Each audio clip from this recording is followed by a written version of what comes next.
देख लिया, आप अपने व्यूज बताइए, कैसा लगा आपको हमारा साइंस सिटी?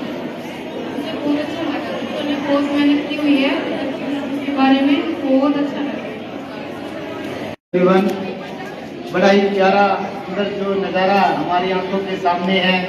जैसे हमने काफ़ी जो बच्चे जो वॉलेंटियर्स आपने बना रखे हैं, बच्चों को जो जिम्मेवारी दी है बड़े ही पूरी तरीके से निभा रहे हैं।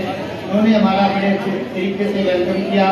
जगह जगह पर हमारे वॉलेंटियर्स जो स्टूडेंट्स हैं वो खड़े हुए बड़ा ही जो हमारे को कोऑपरेट कर रहे हैं। और एग्जीबिशन में जितने भी बच्चों ने पार्टिसिपेट किया है, सभी बच्चों ने बड़ी मेहनत के साथ, शिद्दत के साथ आप अपने मॉडल्स बनाए हैं और उनके अंदर जो भी उन्होंने अपनी कलाकृति के द्वारा जो जान डाली है, वास्तविक लग रहा है कि इन बच्चों ने इतनी मेहनत करी है और काफ़ी सुंदर है, सुंदर ये दृश्य है। मुझे काफ़ी अच्छा लगा यहाँ आकर के।